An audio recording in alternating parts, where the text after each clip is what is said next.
Question, संविधान संशोधन दिए हैं और उनके विवरण दिए हैं, हमको जो है इसको सुमेलित करना है। तो 42वां संविधान संशोधन, जिन्हें मिनी कॉन्स्टिट्यूशन के नाम से भी जाना जाता है, इसमें सबसे बड़ा संशोधन क्या था? इसमें 3 शब्द जोड़े गए थे, समाजवादी, पंथनिरपेक्ष और अखंडता।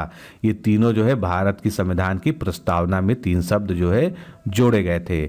नवा संविधान संशोधन क्या है? 1958 में भारत पाकिस्तान समझौते के अनुसार बेरूबाड़ी क्षेत्र का जो है ट्रांसफर हुआ था, तो ये नवे संविधान संशोधन के द्वारा किया गया था। फिर 26वां संविधान संशोधन क्या था?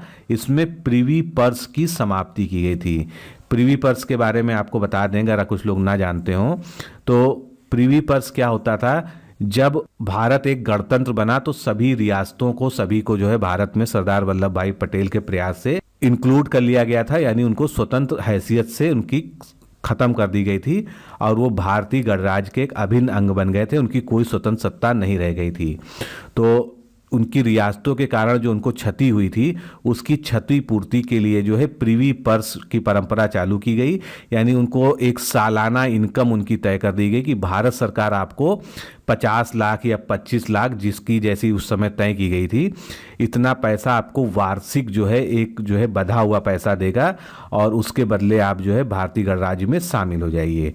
तो ये प्रिवी पर्स की समाप्ति जो है 26वें संविधान संशोधन के द्वारा, उस समय जो है इंदिरा गांधी जी की सरकार थी तब किया गया था, और उससे स्वतंत्रता के बाद से लेके प्रिवी पर्स की प्रथा जो है चलती रही। इसको हिंदी में आप जो है शाही थैली, कहीं कहीं पे लिखा होगा, अगर प्रिवी पर्स नहीं होगा तो शाही थैली भी इसको कहा जाता है। भारतीय संसद न केवल भारतीय राज्यों के नाम और सीमा में परिवर्तन कर सकती है, बल्कि भारतीय क्षेत्र को पृथक कर किसी अन्य देश को दे सकती है। 1958 के भारत पाकिस्तान समझौते के अनुपालन में नवे संविधान संशोधन के द्वारा पाकिस्तान को बेरूबाड़ी क्षेत्र दे दिया गया था। नेक्स्ट क्वेश्चन, भारत के मुख्य न्यायाधीश के संदर्भ में निम्नलिखित कथनों पर विचार करना है। तो इसमें से कौन से कथन सही हैं, ये हमको पहले देखना है। भारत का मुख्य न्यायाधीश बनने के लिए उसे किसी उच्च न्यायालय में कम से कम 5 साल के लिए न्यायाधीश होना चाहिए, बिल्कुल सही कथन है। हाल ही में राष्ट्रपति द्वारा रंजन गोगोई को भारत का 46वां मुख्य न्यायाधीश नियुक्त किए जाने की घोषणा की गई है। तो वर्तमान न्यायाधीश जो है, ये न्यायाधीश जो दीपक मिश्रा थे, उनके स्थान पर 3 अक्टूबर को जो है इन्होंने शपथ ग्रहण किया और ये 17 नवंबर 2019 तक जो है भारत के मुख्य न्यायाधीश के पद पर बने रहेंगे। पहले इसकी व्याख्या देख लेते हैं। हाल ही में राष्ट्रपति द्वारा न्यायाधीश रंजन गोगोई को भारत का 46वां मुख्य न्यायाधीश नियुक्त किया गया है। वह देश के वर्तमान मुख्य न्यायाधीश दीपक मिश्रा के सेवानिवृत्त होने के बाद 3 अक्टूबर 2018 को भारत के मुख्य न्यायाधीश के पद का भार ग्रहण किया उन्होंने। और न्यायमूर्ति रंजन गोगोई का जन्म 18 नवंबर 1954 को हुआ था और वह 1978 में एक अधिवक्ता के रूप में नामांकित हुए थे।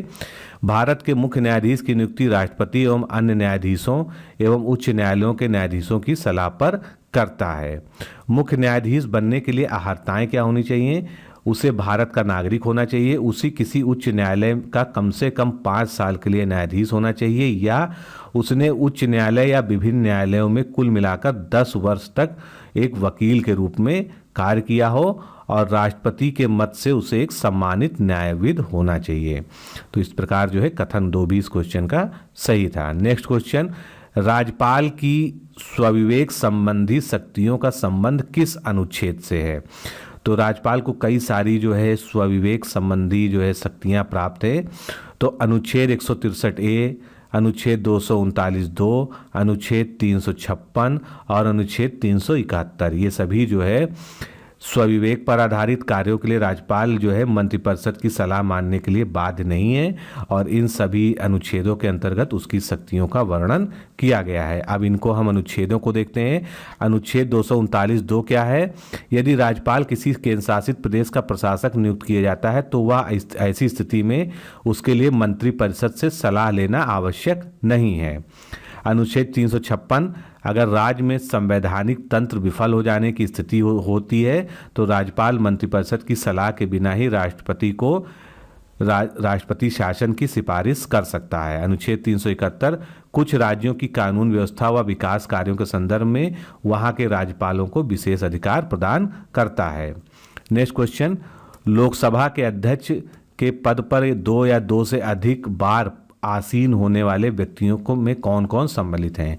तो इनमें से M.A. आयंगर, नीलम संजीवा रेड्डी, बलराम जाखड़ और GMC बालयोगी, ये सभी जो है 2 या 2 से बार जो है लोकसभा के अध्यक्ष रह चुके हैं। नेक्स्ट क्वेश्चन, निम्नलिखित कथनों पर विचार करिए तथा कूट की सहायता से सही कथन हमको चुनना है। तो विनियोग विधेयक का वर्णन संविधान के अनुच्छेद 114 में किया गया है, बिल्कुल सही कथन है, इसको याद भी कर लीजिए इसका अनुच्छेद। विनियोग विधेयक संचित निधि से धनराशि निकालने से संबंधित है, ये भी कथन बिल्कुल सही है। विनियोग विधेयक एक धन विधेयक होता है, ये भी कथन सही है। इस तरह से तीनों ही कथन सही है। अब थोड़ा सा विनियोग विधेयक के बारे में डिटेल जान लेते हैं। विनियोग विधेयक, जिसको अप्रोप्रिएशन बिल भी कहा जाता है, भारत की संचित निधि यानी कंसोलिडेटेड फंड ऑफ इंडिया में कोई भी धन संसद द्वारा विधि के अधिनियम के बिना नहीं निकाला जा सकता है। इसके लिए लोकसभा में एक विधेयक पेश किया जाता है जिसमें लोकसभा द्वारा स्वीकृत अनुदानों की सब मांगों तथा संचित निधि पर प्रभारित व्यय, संचित निधि पर जो प्रभारित व्यय होते हैं इनको इंग्लिश में क्या कहते हैं, चार्ज एक्सपेंडिचर, सारे सम्मिलित होते हैं इस विधेयक में। इस विधेयक को क्या कहा जाता है, विनियोग विधेयक या एप्रोप्रिएशन बिल कहा जाता है। अर्थात विनियोग विधेयक का अर्थ सरकार को भारत की संचित निधि में से व्यय के लिए विनियोग की मंजूरी या कानूनी अधिकार देना है। इसका प्राविधान संविधान के अनुच्छेद 114 में किया गया है और विनियोग विधेयक एक धन विधेयक होता है। सारी प्रक्रिया जो है इसमें धन विधेयक की तरह ही अपनाई जाती है। नेक्स्ट क्वेश्चन देखते हैं, राष्ट्रीय विकास परिषद के संबंध में निम्नलिखित में से कौन से कथन सही हैं? तो इसका गठन 1951 में प्रथम पंचवर्षीय योजना के दौरान भारत सरकार की कार्यवाही की सिफारिश के बाद किया गया था, बिल्कुल गलत कथन है ये, क्योंकि राष्ट्रीय विकास परिषद का गठन अगस्त 1952 में किया गया था और ये क्या है, एक संविधानेतर निकाय है, यानी संविधान में इसका वर्णन नहीं है और इसको जो है संसद की विधि द्वारा जो है इस परिषद का गठन किया जाता है। इसके अध्यक्ष भारत के प्रधानमंत्री होते हैं। इसके सदस्यों में सभी कैबिनेट मंत्री, सभी राज्यों के मुख्यमंत्री व सभी केंद्र शासित राज्यों के मुख्यमंत्री या प्रशासक शामिल होते हैं। अगला कथन भी पढ़ लेते हैं, वैसे इसका उत्तर हो चुका है। इसके अध्यक्ष भारत के प्रधानमंत्री होते हैं। वह राष्ट्रीय विकास को प्रभावित करने वाली महत्वपूर्ण सामाजिक व आर्थिक नीतियों पर विचार करती है, यानी ये परिषद। तो इस प्रकार से 2 और 3 कथन जो है बिल्कुल सही हैं। तो क्वेश्चन नंबर 121 है, इसमें 2 कथन दिए हैं और इनमें से सही कथनों को हमको बताना है। केंद्र स्तर पर पंचायती राज निकायों से संबंधित मामलों की देखरेख ग्रामीण विकास मंत्रालय द्वारा किया जाता है। ये बिल्कुल सही कथन है, क्योंकि पंचायती राज निकायों का जो नियंत्रण और पर्यवेक्षण है वो केंद्र स्तर पर ग्रामीण विकास मंत्रालय उसके लिए उत्तरदायी होता है। संविधान की 7वीं अनुसूची में वर्णित राज्यों की सूची में 5वीं प्रविष्टि स्थानीय शासन से संबंधित है, ये भी कथन बिल्कुल सही है। तो इस प्रकार दोनों ही कथन जो है सही हैं। 7वीं अनुसूची की सूची 2 जो राज्य सूची होती है कि प्रविष्टि संख्या 5 में स्थानीय सरकार का उल्लेख किया गया है, जबकि केंद्र स्तर पर ग्रामीण विकास मंत्रालय पंचायती राज निकायों से संबंधित मामलों की देखरेख करता है। अगला प्रश्न, विधान परिषद के कुल सदस्यों की संख्या उस राज्य की विधानसभा के कुल कितने सदस्यों की संख्या से अधिक नहीं हो सकती है? तो 1/3 से अधिक नहीं हो सकती है, यानी अगर राज्य विधानसभा में जो है 100 सदस्य हैं तो विधान परिषद में उसका 1/3 सदस्य मैक्सिमम हो सकते हैं, उससे ज़्यादा नहीं हो सकते हैं। विधान परिषद के कुल सदस्यों की संख्या उस राज्य की विधानसभा के कुल सदस्यों की संख्या के 1/3 से अधिक नहीं हो सकती है। विधान परिषद राज्य विधानमंडल का उच्च सदन होता है। अनुच्छेद 171 के अनुसार विधान परिषद के सदस्यों की अधिकतम संख्या विधानसभा के कुल सदस्यों की संख्या का 1/3 व न्यूनतम 40 होनी चाहिए। दूसरी शर्त क्या है कि न्यूनतम 40 हो और विधानसभा के सदस्यों का 1/3 हो। किंतु जम्मू कश्मीर की सदस्य संख्या 36 है, जो एक अपवाद है। अनुच्छेद 168 के अंतर्गत प्रत्येक राज्य के लिए एक विधानमंडल का प्राविधान किया गया है, जिसमें राज्यपाल के अतिरिक्त विधानमंडल के 1 या 2 सदस्य शामिल होंगे।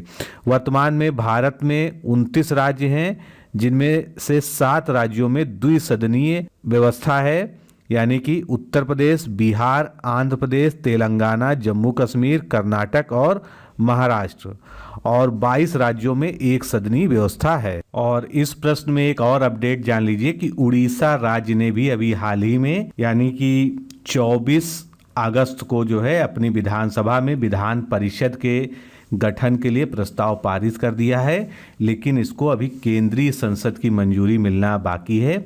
इसलिए इस तरह से ये 8वां ऐसा राज्य हो जाएगा जिसमें द्विसदनीय व्यवस्था होगी, यानी विधानसभा भी होगी और विधान परिषद भी होगा।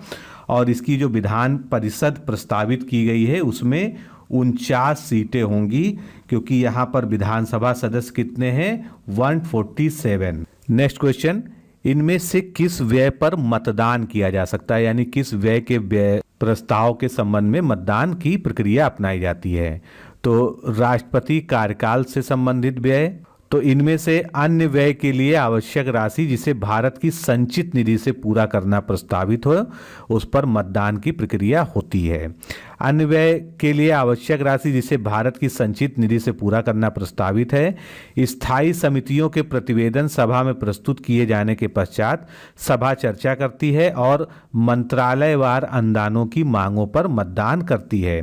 अध्यक्ष द्वारा सभा के नेता के परामर्श से अनुदानों की मांगों पर चर्चा और मतदान हेतु समय आवंटित किया जाता है। आवंटित दिवसों के अंतिम दिन अध्यक्ष सभी बकाया मांगों को सभा में मतदान के लिए प्रस्तुत करता है। यह प्रक्रिया आमतौर पर गिलोटिन के नाम से जानी जाती है। ये भी एक इम्पॉर्टेंट फैक्ट है। लोकसभा के पास किसी भी मांग की स्वीकृति देने अथवा स्वीकृत देने से मना करने या सरकार द्वारा मांगी गई अनुदान की धनराशि में कटौती करने की शक्ति भी है। राज्यसभा में बजट पर केवल सामान्य चर्चा होती है। यह अनुदानों की मांगों पर मतदान नहीं करती। केवल उतनी ही धनराशि के संबंध में लोकसभा में मतदान होता है जो कि भारत की समेकित निधि पर व्यय के रूप में प्रभारित नहीं होती।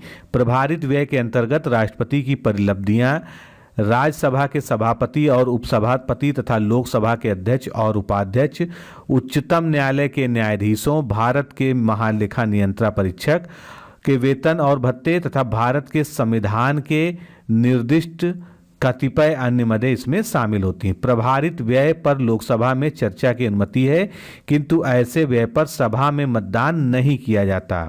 चर्चा के दौरान सदस्यों के पास बजटीय प्राविधानों की आलोचना करने और साथ ही देश की वित्तीय स्थिति सुधारने के लिए सुझाव देने का भी पूरा अवसर होता है। नेक्स्ट क्वेश्चन, भारत में राज्य शब्द के अंतर्गत क्या क्या सम्मिलित हैं। तो राज्य जो है एक विस्तृत शब्द है जिसमें कई सारे प्राधिकारी और संस्थाएं जो है वैधानिक और संवैधानिक आती हैं। तो इनमें से भारत की सरकार व संसद वो राज्य में आती हैं। सभी राज्य सरकारें व उनके विधानमंडल ये भी राज्य में आते हैं। और अन्य सभी स्थानीय प्राधिकारी, इन सभी को राज्य का दर्जा दिया जाता है। यानी स्टेट शब्द की जो व्याख्या की गई है विभिन्न विधिक निर्णयों में जो उच्चतम न्यायालय द्वारा दिए गए हैं, उसके अलावा संविधान में भी इसकी व्याख्या है। तो स्टेट या राज्य के अंतर्गत ये सभी आते हैं। नेक्स्ट क्वेश्चन, उपराष्ट्रपति के संबंध में निम्नलिखित में से कौन सा कथन सही है। तो इसमें से सही कथन हमको देखना है। वह पद ग्रहण करने की तारीख से 5 वर्ष तक अपने पद पर रहता है। बिल्कुल सही कथन है। उस पर महाभियोग नहीं लगाया जाता है, क्योंकि उपराष्ट्रपति पर जो प्रक्रिया होती है वो महाभियोग नहीं कहलाती है। कोई व्यक्ति अधिकतम 2 बार उपराष्ट्रपति के पद के लिए चयनित हो सकता है। ये कथन बिल्कुल गलत है, क्योंकि इस तरह की कोई समय सीमा या बार जो है उपराष्ट्रपति के पद पे चुने जाने के लिए संविधान में नहीं उल्लिखित है। तो इस प्रकार कथन 1 और 2 केवल जो है सही है। अब इसका हम स्पष्टीकरण देख लेते हैं। कोई व्यक्ति चाहे जितनी बार उपराष्ट्रपति पद के लिए निर्वाचित हो सकता है। उपराष्ट्रपति की पदावधि उसके पद ग्रहण करने की तिथि से 5 वर्षों की होती है, किंतु किसी भी समय उपराष्ट्रपति राष्ट्रपति को अपना त्यागपत्र दे सकता है।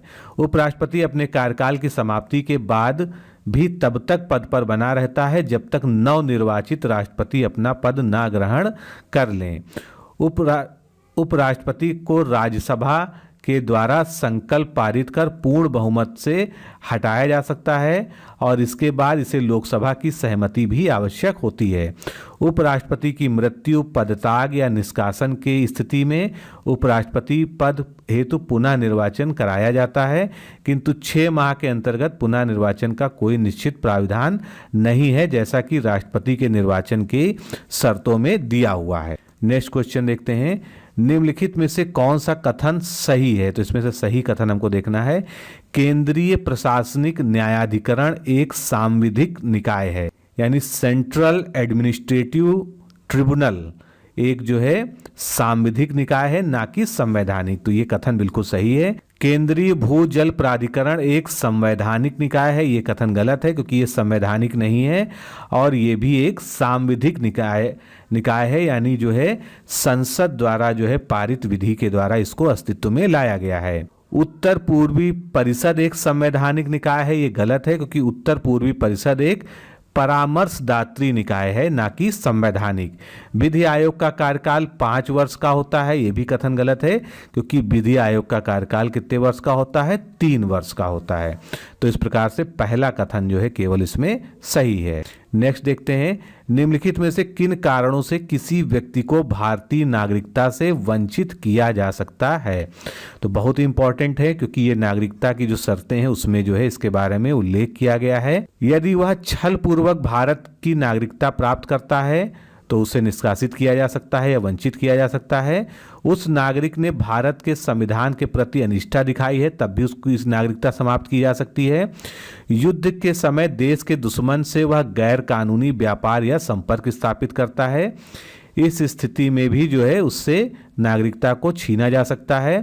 युद्ध अपराध की कोशिश हेतु उसकी नागरिकता समाप्त करने के लिए एक विशेष मित्र देश के निवेदन पर ऐसा नहीं किया जा सकता है। यदि पंजीकरण या देशीकरण के बाद आरंभिक 5 वर्ष के भीतर वह 2 वर्षों या इससे अधिक के लिए किसी देश में बंदी रहे तो इस स्थिति में भी उसकी नागरिकता को से जो है उसको वंचित किया जा सकता है। अब इसकी व्याख्या देखते हैं। तो ये वही 4 कारण हैं कि मतलब उसने छल पूर्वक अगर नागरिकता प्राप्त की है, उसने भारत के संविधान के प्रति अनिष्ठा दिखाई है, वह दुश्मन देश के साथ जो है किसी तरह का गैरकानूनी व्यापार या संपर्क करता है, और पंजीकरण या देशीकरण के बाद आरंभिक 5 वर्ष के भीतर यदि 2 वर्षों के लिए किसी अन्य देश में वो बंदी होकर जो है या उसको जेल वगैरह हुई हो तो ऐसी जो है स्थितियों में उसकी नागरिकता को समाप्त किया जा सकता है। नेक्स्ट, अब अनुच्छेद हैं दिए हुए हैं और उनको जो है उनके अंदर क्या विशिष्ट प्राविधान है इसका हमको सुमेलन करना है। तो अनुच्छेद 15 का ये क्या है? ये संवैधानिक अधिकारों से संबंधित हैं क्योंकि ये मूल अधिकार का एक भाग है। अनुच्छेद 332, 330 इसमें क्या है? विधायिका में आरक्षण और संविधान संशोधन द्वारा 10 वर्षों बाद इसका विस्तार किया जाना। अनुच्छेद 338 राष्ट्रपति द्वारा अनुसूचित जाति और अनुसूचित जनजाति हेतु विशिष्ट अधिकारियों की नियुक्ति। तो इस तरह से ये तीनों ही जो है सुमेलित है। नेक्स्ट क्वेश्चन, राष्ट्रपति द्वारा प्रोटेम स्पीकर की नियुक्ति निम्नलिखित में से किस अवधि के लिए की जाती है? तो प्रोटेम स्पीकर आप जानते हैं एक अस्थायी स्पीकर होता है लोकसभा का। तो इसकी जो नियुक्ति होती है नई लोकसभा की पहली बैठक के ठीक पहले से लेकर और नए लोकसभा अध्यक्ष के निर्वाचन होने तक इसकी जो है नियुक्ति रहती है, और इसका मात्र एक ही कार्य होता है कि ये जो है उस अवधि में जो नई निर्वाचित लोकसभा होती है उसके सदस्यों को शपथ ग्रहण कराता है। नेक्स्ट क्वेश्चन, निम्नलिखित में से किस समिति में लोकसभा और राज्यसभा दोनों के ही सदस्य शामिल होते हैं? तो इनमें से लोक लेखा समिति, लोक उपक्रम समिति और अनुसूचित जातियों व जनजातियों के कल्याण संबंधी समिति, इन तीनों समितियों में लोकसभा और राज्यसभा दोनों के ही मेंबर्स शामिल होते हैं, लेकिन जो प्राक्कलन समिति होती है इसमें केवल लोकसभा के ही जो है सदस्य शामिल होते हैं। तो इसका व्याख्या देखते हैं। प्राक्कलन समिति में केवल लोकसभा के सदस्य शामिल होते हैं। प्राक्कलन समिति संसद के माध्यम से सरकार द्वारा प्राप्त किए गए धन के व्ययों का अनुमान की जांच पड़ताल करती है। इसमें कुल 30 सदस्य होते हैं जो लोकसभा के होते हैं। यह समिति संसद के माध्यम से सरकार द्वारा प्राप्त किए गए धनों के व्यय के अनुमान की जांच पड़ताल करती है। यह स्थायी मितव्ययिता समिति के रूप में कार्य करती है और इसके आलोचना या सुझाव सरकारी फिजूल खर्ची पर रोक लगाने का कार्य करते हैं। निम्नलिखित में से कौन कौन से प्रस्ताव सिर्फ लोकसभा में ही प्रस्तुत किए जा सकते हैं? तो इसमें से अविश्वास प्रस्ताव और निंदा प्रस्ताव, ये दो प्रस्ताव ऐसे हैं जो केवल लोकसभा में ही प्रस्तुत होते हैं, क्योंकि ये सरकार के विरुद्ध प्रस्तुत किए जाते हैं। विशेषाधिकार प्रस्ताव और स्थगन प्रस्ताव ये किसी भी सदन में लाए जा सकते हैं। नेक्स्ट क्वेश्चन देखते हैं। कुछ ऐसे विधेयक भी होते हैं जिन्हें राष्ट्रपति की पूर्व अनुमति के बिना भी संसद में पेश नहीं किया जा सकता है। तो ऐसे कौन से विधेयक हैं जिनमें राष्ट्रपति की पूर्व अनुमति चाहिए होती है? तो इनमें से धन विधेयक के लिए राष्ट्रपति की पूर्व स्वीकृति चाहिए, और नए राज्यों के निर्माण और राज्यों की सीमाओं अथवा नामों में परिवर्तन संबंधी अगर कोई विधेयक है तो उसके लिए भी राष्ट्रपति की पूर्व अनुमति की आवश्यकता होती है। संविधान संशोधन विधेयक के लिए राष्ट्रपति की पूर्वानुमति आवश्यक नहीं होती। भारतीय संविधान में संविधान संशोधन का प्राविधान भाग 20 के 368वें अनुच्छेद में किया गया है। तो इस तरह से संविधान संशोधन विधेयक के लिए राष्ट्रपति की पूर्व अनुमति आवश्यक नहीं है। इसमें सुमेलन करना है भारतीय संविधान में जो प्राविधान लिए गए हैं और किन देशों से लिए गए हैं, इसका हमको मिलान करना है।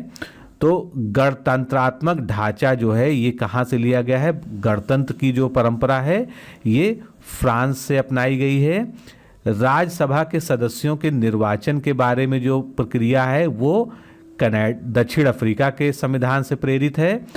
संसद के दोनों सदनों की जो संयुक्त बैठक होती है ये ऑस्ट्रेलिया के संविधान से जो है प्रेरित है, और उच्चतम न्यायालय का परामर्श न्याय निर्णयन जो है ये कनाडा के संविधान से लिया गया है। तो एक बार इसको फिर से रिपीट कर लेते हैं। गणतंत्रात्मक ढांचा फ्रांस के संविधान से, राज्यसभा के सदस्यों का निर्वाचन दक्षिण अफ्रीका से, संसद के दोनों सदनों की संयुक्त बैठक ऑस्ट्रेलिया से, और उच्चतम न्यायालय का परामर्श न्याय निर्णयन ये कनाडा के संविधान से भारत के संविधान में गृहीत है। Next question. भारतीय संविधान में संशोधन के द्वारा भाग 9 का को जोड़ा गया, इस भाग में क्या प्राविधान शामिल हैं? तो इसमें से राज्य निर्वाचन आयोग की नियुक्ति करना शामिल है, राज्य के वित्त आयोग की नियुक्ति करना शामिल है, महानगर तथा जिला योजना समितियों का गठन शामिल है। तो ये तीनों ही प्राविधान संविधान के भाग 9 का में शामिल हैं। Next question. संविधान संशोधन अधिनियम दिए हुए हैं और इनमें कौन सा जो है किससे संबंधित है, इसका हमको मिलान करना है। तो 52वां संविधान संशोधन जो था ये किससे संबंधित है? ये दल बदल पर रोक लगाने से संबंधित था। फिर 61वां संविधान संशोधन, ये मताधिकार के लिए न्यूनतम आयु को 21 वर्ष से घटाकर 18 वर्ष कर दिया गया था इस संविधान संशोधन के माध्यम से। 86वां संविधान संशोधन, इसमें 6 से 14 वर्ष के बच्चों को शिक्षा को अनिवार्य और मौलिक अधिकार बनाने का प्राविधान किया गया था। 91वां संविधान संशोधन जो कि बहुत महत्वपूर्ण है, इसके द्वारा केंद्र और राज्यों में मंत्रिपरिषद का अधिकतम आकार निचले सदन की कुल सदस्य संख्या के 15% से अधिक नहीं होगा, ये व्यवस्था जो है इसमें की गई थी। तो एक बार इसको फिर से रिपीट कर लेते हैं। 52वां संविधान संशोधन अधिनियम दल बदल पर रोक लगाने के लिए। 61वां संविधान संशोधन अधिनियम मताधिकार के लिए न्यूनतम आयु को घटाकर 21 वर्ष से 18 वर्ष कर दिया गया। 86वां संविधान संशोधन 6 से 14 वर्ष तक के बच्चों को अनिवार्य व मौलिक अधिकार के तहत शिक्षा का प्राविधान। 91वां संविधान संशोधन केंद्र और राज्यों में मंत्रिपरिषद का अधिकतम आकार निचले सदन की कुल सदस्य संख्या का 15% से अधिक नहीं होगा, ये प्राविधान इसमें किए गए। Next question. 1990 में अंतर्राज्यीय परिषद की स्थापना का क्या उद्देश्य था? तो संविधान के जो परिसंघीय उपबंधों को सुदृढ़ करना अंतर्राज्यीय परिषद की स्थापना का उद्देश्य था। संविधान के परिसंघीय उपबंधों को सुदृढ़ करने अर्थात केंद्र और राज्यों के बीच समन्वय स्थापित करने के लिए राष्ट्रपति संविधान के अनुच्छेद 263 के अंतर्गत अंतर्राज्यीय परिषद की स्थापना कर सकता है। इसी के आधार पर पहली बार जून 1990 में अंतर्राज्यीय परिषद की स्थापना की गई। इसके सदस्य के रूप में प्रधानमंत्री तथा उनके द्वारा मनोनीत 6 कैबिनेट स्तर के मंत्री और सभी राज्यों व संघ शासित राज्यों के मुख्यमंत्री एवं संघ राज्यों के प्रशासक शामिल होते हैं। इसकी बैठक वर्ष में 3 बार की जाती है, जिसकी अध्यक्षता प्रधानमंत्री करते हैं। तो ये सभी पॉइंट इससे संबंधित बहुत ही इंपॉर्टेंट हैं। नेक्स्ट क्वेश्चन, भारत के नियंत्रक महालेखा परीक्षक को पद से केवल किसके द्वारा हटाया जा सकता है? तो भारत की संसद के दोनों सदनों में संबोधन के उपरांत राष्ट्रपति द्वारा भारत के महालेखा नियंत्रक परीक्षक यानी CAG को पद से हटाया जा सकता है। भारत के संविधान के अनुच्छेद 148 के अंतर्गत भारत के नियंत्रक एवं महालेखा परीक्षक की नियुक्ति राष्ट्रपति द्वारा की जाती है, ये प्राविधान दिया गया है। यह भारत तथा प्रत्येक राज्य एवं संघ राज्य क्षेत्र की संचित निधि से किए गए सभी व्यय विधियों के अधीन है या नहीं, इसकी संपरीक्षा यानी ऑडिट करता है। यह अपने पद ग्रहण करने की तिथि से 6 वर्ष या 65 वर्ष जो पहले हो लागू हो रहता है, लेकिन साबित कदाचार अथवा असमर्थता के आधार पर संसद के दोनों सदनों में समावेदन राष्ट्रपति द्वारा इसे हटाया जा सकता है। यह सेवानिवृत्त के पश्चात भारत सरकार का कोई भी पद स्वीकार नहीं कर सकेगा। ये भी जो है इसकी सेवा शर्तों का एक इम्पॉर्टेंट पॉइंट है। नेक्स्ट, भारत के संविधान के अनुच्छेद 350A के अधीन उपबंध किससे संबंधित हैं? तो 350A में प्राथमिक स्तर पर मातृभाषा में शिक्षा की सुविधाओं की व्यवस्था करने के उपबंध के बारे में दिया गया है। अनुच्छेद 350A के अंतर्गत प्रत्येक राज्य और राज्य के भीतर प्रत्येक स्थानीय प्राधिकारी भाषाई अल्पसंख्यक वर्गों के बालकों को शिक्षा के प्राथमिक स्तर पर मातृभाषा में शिक्षा की पर्याप्त सुविधाओं की व्यवस्था करने का प्रयास करेगा, और राष्ट्रपति किसी राज्य के ऐसे निर्देश दे सकेगा जो वह ऐसी सुविधाओं का उपबंध सुनिश्चित कराने के लिए आवश्यक या उचित समझे। नेक्स्ट क्वेश्चन, भारत के संविधान के अनुच्छेद 3 के अनुसार संसद विधि द्वारा क्या क्या जो है कार्य कर सकती है?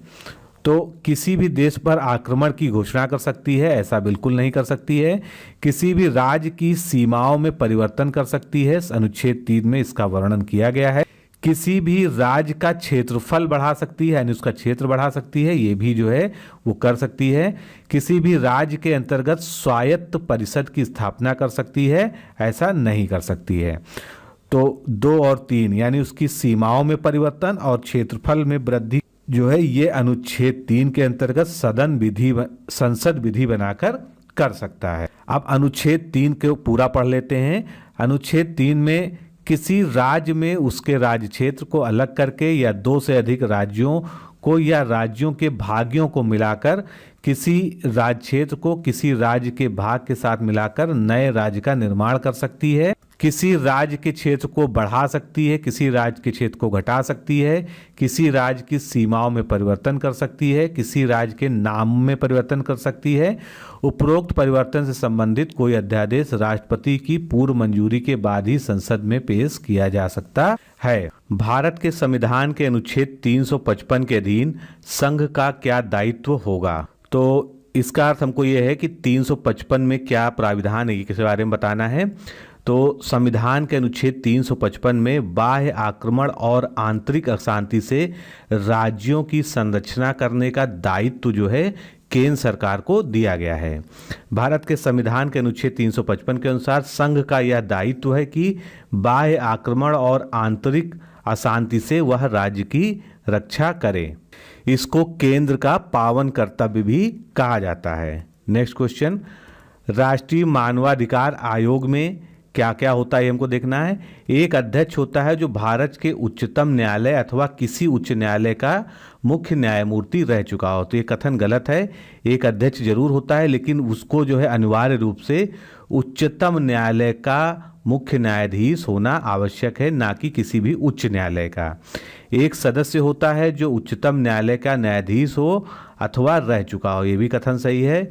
एक सदस्य होता है जो किसी उच्च न्यायालय का मुख्य न्यायमूर्ति हो या रह चुका हो, ये भी कथन सही है। 2 सदस्य होते हैं जिनकी नियुक्ति उन व्यक्तियों में से होती है जिनको मानवाधिकार से संबंधित मामलों का ज्ञान हो अथवा व्यवहारिक अनुभव हो। तो इस तरह से बाकी की जो 3 कथन हैं 2, 3 और 4 ये बिल्कुल सही हैं। मानव अधिकार संरक्षण अधिनियम 1993 की धारा 3 के अनुसार राष्ट्रीय मानवाधिकार आयोग का गठन किया गया है। इसका उद्देश्य मानवीय अधिकारों की रक्षा करना है और इस आयोग में निम्न सदस्य होंगे। तो एक अध्यक्ष जो उच्चतम न्यायालय का मुख्य न्यायमूर्ति रहा हो, एक सदस्य जो उच्चतम न्यायालय का सदस्य है अथवा रहा हो, एक सदस्य जो उच्च न्यायालय का मुख्य न्यायाधीश हो या मुख्य न्यायाधीश रह चुका हो, 2 सदस्यों जिनकी नियुक्ति उन व्यक्तियों में से की जाती है जिन्हें मानव अधिकारों से संबंधित मामलों का ज्ञान हो या व्यवहारिक अनुभव हो।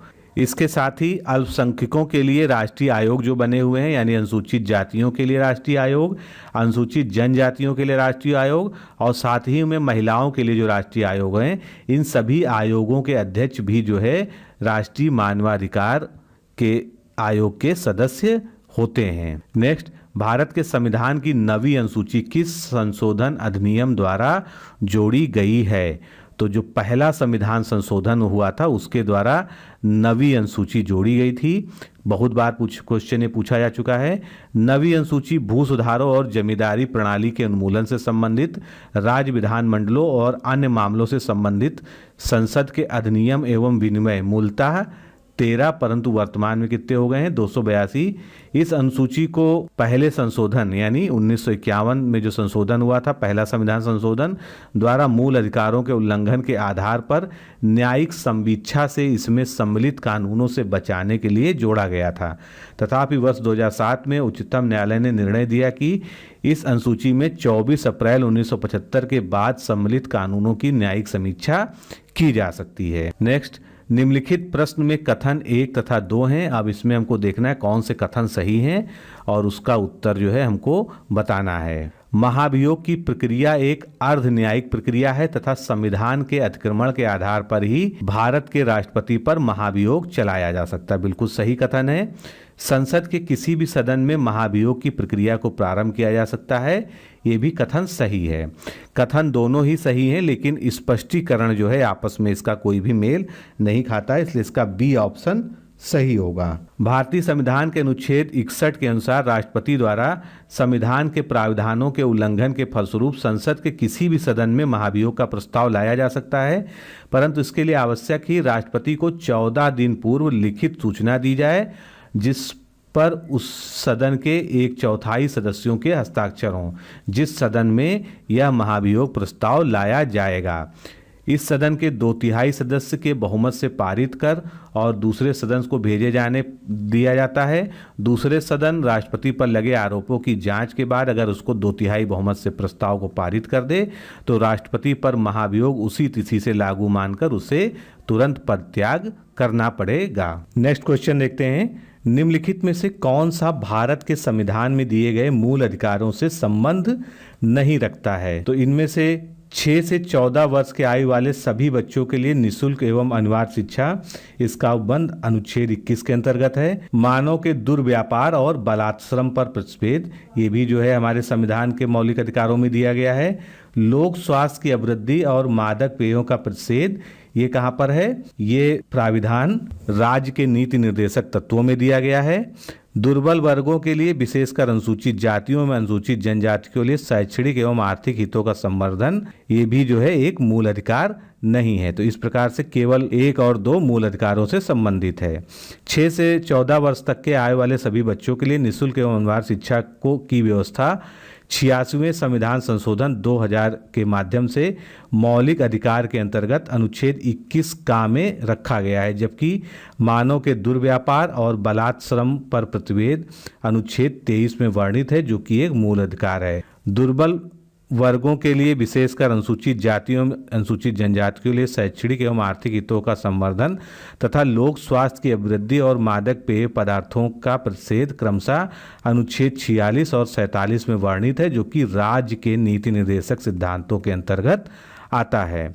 नेक्स्ट, भारत के संविधान की उद्देशिका के बारे में निम्नलिखित में से कौन से कथन सही हैं? उद्देश्य संकल्प जवाहरलाल नेहरू द्वारा प्रस्तावित किया गया था और संविधान सभा द्वारा पारित किया गया, जो अंततः उद्देशिका बना। बिल्कुल सही कथन है। उद्देशिका का विचार संयुक्त राज्य अमेरिका के संविधान से लिया गया है, ये भी कथन सही है। समाजवादी एवं पंथ निरपेक्ष शब्द 42वें संविधान संशोधन 1976 में अपनाए गए, ये भी कथन सही है। उद्देशिका भारत के नागरिकों के मूल अधिकारों को समाहित करती है, ये गलत है क्योंकि उद्देशिका का मूल अधिकारों से संबंध नहीं है।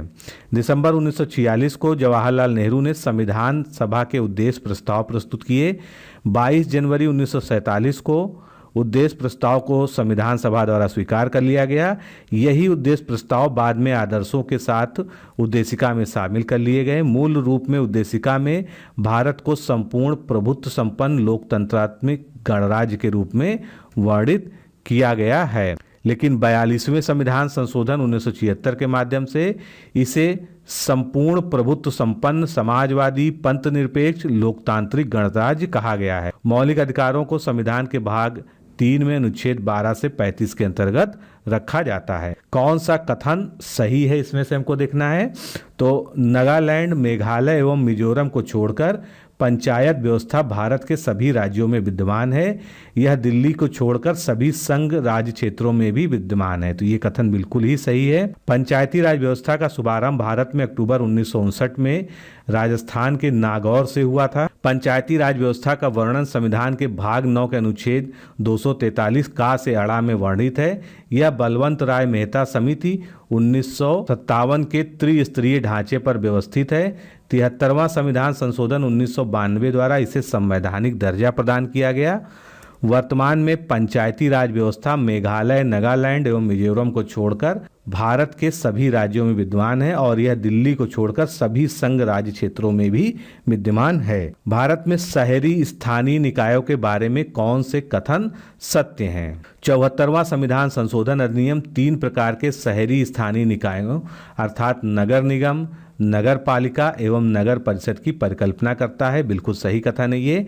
नगर निगम उन नगरों को कहते हैं जिनमें जनसंख्या 10 लाख से अधिक है और वहीं पर जो है नगर निगम स्थापित किए जाते हैं। बिल्कुल सही कथन है ये। बॉम्बे तथा कलकत्ता निगम जो पहले नगर निगम थे जिनकी अंग्रेजों के समय में स्थापना हुई थी, ये कथन गलत है। इसका भी स्पष्टीकरण देखते हैं। 74वां संविधान संशोधन अधिनियम 1993 नगर पालिका से संबंधित है। इसको संविधान के भाग 9 में रखा गया है। नगर पालिकाएं 3 प्रकार की होती हैं, यानी नगर निगम, नगर पालिका, नगर परिषद। भारत का प्रथम नगर निगम मद्रास था। मद्रास में नगर निगम की स्थापना 1687 में हुई थी। यह लंदन के बाद विश्व का दूसरा सबसे पुराना नगर निगम है।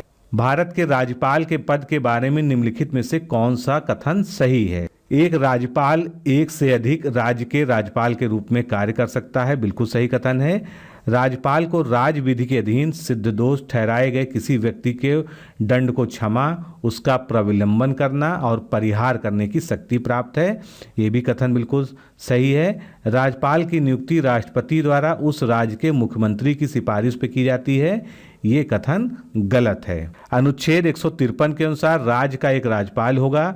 राज्यपाल की नियुक्ति राष्ट्रपति अनुच्छेद 155 के अंतर्गत करेगा। एक राज्यपाल को 2 या 2 से अधिक राज्यों का राज्यपाल भी नियुक्त किया जा सकता है। अनुच्छेद 161 के अनुसार राज्यपाल को क्षमा आदि की ओर से कुछ मामलों में दंडादेश, निलंबन, परिहार या दंड के लघुकरण की शक्ति भी प्राप्त है। निम्नलिखित में से कौन सा एक 1773 के रेगुलेटिंग एक्ट का उपबंध नहीं था। तो एक एक करके देखते हैं। इसने ईस्ट इंडिया कंपनी के ऊपर संसदीय पर्यवेक्षण की शुरुआत की। बिल्कुल सही कथन है। बंगाल की सरकार गवर्नर जनरल एवं 4 सदस्यों की परिषद में निहित थी। ये भी कथन सही है। इसने योग्यताओं पर सभी प्रतिबंधों को हटाकर कोर्ट ऑफ प्रोप्राइटर्स में मत की शक्ति को बदल दिया। ये कथन जो है गलत है क्योंकि ऐसा कोई उपबंध 1773 के रेगुलेटिंग एक्ट में नहीं था। गवर्नर जनरल ने निर्णायक मत निहित किया गया था। ये कथन बिल्कुल सही है। 1773 का रेगुलेटिंग एक्ट के अंतर्गत कलकत्ता प्रेसिडेंसी में एक सरकार गवर्नर जनरल के अधीन बनाई गई जिसमें 4 सदस्य होते थे। गवर्नर जनरल का मत निर्णायक था। इस एक्ट के मुख्य जो है प्राविधान या कार्य निम्न थे। कंपनी पर संसदीय पर्यवेक्षकों की शुरुआत की गई, पर्यवेक्षण की। सही है ये। बंगाल के गवर्नर को तीनों प्रेसिडेंसियों का गवर्नर जनरल बनाया गया। ये भी कथन जो है सही है। इसी एक्ट के तहत सुप्रीम कोर्ट की स्थापना कोलकाता में की गई। इस एक्ट के अंतर्गत कोर्ट ऑफ प्रोप्राइटर्स के चुनाव में चुनाव तिथि से 12 महीने पूर्व वोट की पात्रता को 500 से 1000 यूरो बढ़ाकर शेयर धारकों को वोट देने का अधिकार प्रदान किया गया। नेक्स्ट क्वेश्चन, भारतीय संविधान के अधीन अवशिष्ट शक्तियों के बारे में इनमें से कौन से कथन सही हैं? अवशिष्ट शक्तियां संघ की संसद को दी गई हैं, बिल्कुल सही कथन है। अवशिष्ट शक्ति के मामले में भारत का संविधान ऑस्ट्रेलिया के संविधान का अनुसरण करता है, ये कथन गलत है। भारत के संविधान की अनुसूची 7 में अवशिष्ट शक्तियों की सूची दी गई है, ये कथन जो है गलत है, क्योंकि अनुसूची 7 में जो है केवल संघ, राज्य और समवर्ती सूची के बारे में उल्लेख किया गया है। भारतीय शासन अधिनियम 1935 में अवशिष्ट शक्तियां गवर्नर जनरल के हाथ में सौंपी गई थीं, ये कथन सही है। अब स्पष्टीकरण देखते हैं। भारत में केंद्र राज्य संबंध संघवाद पर आधारित है। भारत में एक मजबूत केंद्र में निहित अवशिष्ट शक्तियों को कनाडा के संविधान से लिया गया है। भारतीय संविधान की 7वीं अनुसूची में केंद्र राज्य के मध्य विधायी, प्रशासनिक तथा वित्तीय शक्तियों का विभाजन किया गया है, लेकिन न्यायपालिका को विभाजन में शामिल नहीं किया गया है। इनका विभाजन संघ सूची, राज्य सूची और समवर्ती सूची, केवल 3 ही सूचियों में किया गया है। जिन शक्तियों को किसी भी सूची में शामिल नहीं किया गया है उनको अवशिष्ट शक्तियां कहते हैं, और अवशिष्ट शक्तियां जो है केंद्र को सौंपी गई हैं। 1935 के भारतीय अधिनियम ने द्वैध शासन को केंद्रीय स्तर पर लागू करने के लिए आंशिक उत्तरदायी शासन की स्थापना का प्रावधान किया था।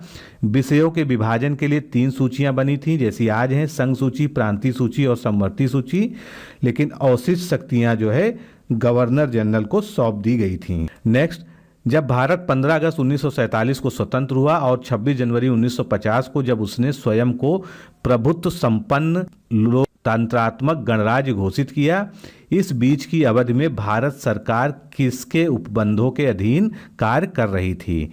तो इस दौरान यानी भारत शासन अधिनियम 1935 के अंतर्गत भारत की शासन व्यवस्था चलाई गई। जब भारत 15 अगस्त 1947 को स्वतंत्र हुआ और 26 जनवरी 1950 को जब उसने स्वयं को प्रभुत्व संपन्न लोकतंत्रात्मक गणराज्य घोषित किया, इस बीच की अवधि में भारत सरकार भारत शासन अधिनियम 1935 के उपबंधों के अधीन कार्य करती रही।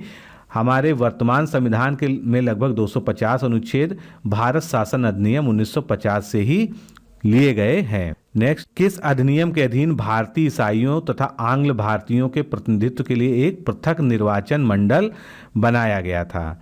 तो भारत सरकार अधिनियम 1935 के अंतर्गत ईसाइयों यानी भारतीय ईसाइयों और आंग्ल भारतीयों के लिए भी पृथक निर्वाचन की व्यवस्था की शुरुआत कर दी गई थी। इससे पहले अन्य वर्गों के लिए पृथक निर्वाचन मंडल पहले से ही स्थापित किए गए थे। 1935 के अधिनियम में 451 धाराएं और 15 परिशिष्ट थे। नेक्स्ट क्वेश्चन देखते हैं।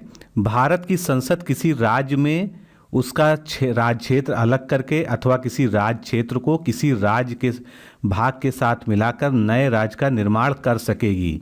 इसके बारे में कौन सी पद्धति यानी जो संविधान के उपबंध हैं उसमें क्या चीज़ जो है सही है, ये बताना है। तो ऐसा जो है साधारण बहुमत द्वारा तथा सामान्य विधायी प्रक्रिया द्वारा संभव है, इसलिए बिल्कुल कथन सही है। राष्ट्रपति की अनुशंसा से जो आमतौर पर विधेयक उन राज्यों के विधानमंडल को भेजा जाता है जो विधेयक में प्रस्तावित परिवर्तनों से प्रभावित होने वाले राज्य होते हैं। तो दोनों ही कथन जो है इसमें बिल्कुल सही हैं। किसी राज्य में उसका राज्य क्षेत्र अलग करके अथवा किसी राज्य क्षेत्र को किसी राज्य के साथ मिलाकर राज्य के निर्माण का प्राविधान अनुच्छेद 3 में वर्णित है।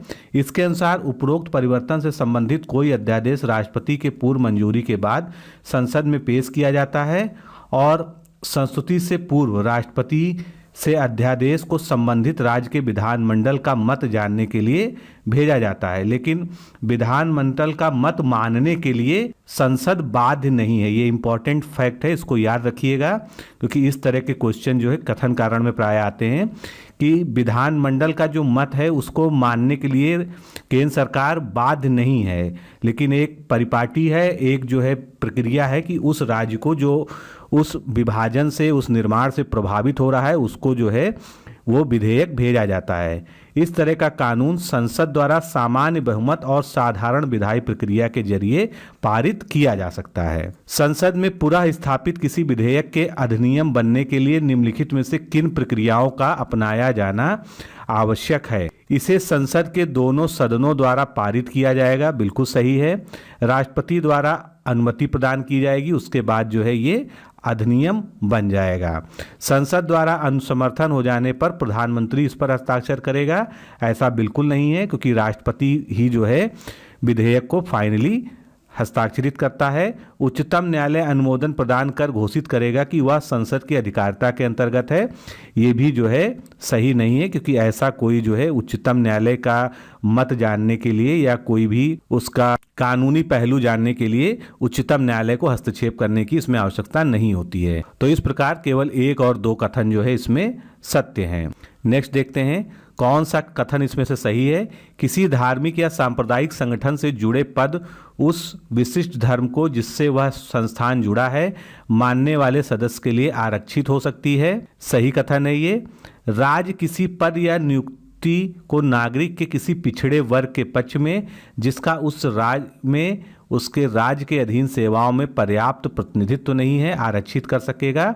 तो आरक्षण जो है इसी आधार पर लागू ही होता है। कोई नागरिक धर्म, मूलवंश, जाति, लिंग, उद्भव, जन्मस्थान या इनमें से किसी आधार पर राज्य के अधीन किसी पद के लिए अपात्र नहीं होगा। तो ये भी कथन बिल्कुल सही है। अब इससे संबंधित जो अनुच्छेद हैं उसके बारे में हम जान लेते हैं। अनुच्छेद 26 में क्या कहा गया है? किसी धार्मिक या सांप्रदायिक संस्थान से जुड़े पद उस विशिष्ट धर्म को जिससे वह संस्थान जुड़ा है मानने वाले सदस्य के लिए आरक्षित हो सकता है या किया जा सकता है। अनुच्छेद 16 क्या कहता है? राज्य किसी पद या नियुक्ति को नागरिकों के किसी पिछड़े वर्ग के पक्ष में जिनका उस राज्य की राय में उस राज्य के अधीन सेवाओं में पर्याप्त प्रतिनिधित्व नहीं है उनके लिए आरक्षित कर सकता है। अनुच्छेद 15 कोई नागरिक धर्म, मूलवंश, जाति, लिंग, उद्भव, जन्मस्थान या इनमें से किसी भी आधार पर राज्य के अधीन किसी पद के लिए अपात्र नहीं होगा। नेक्स्ट, निम्नलिखित कथनों पर विचार करना है। इसमें से सही कथन के बारे में हम बताते हैं।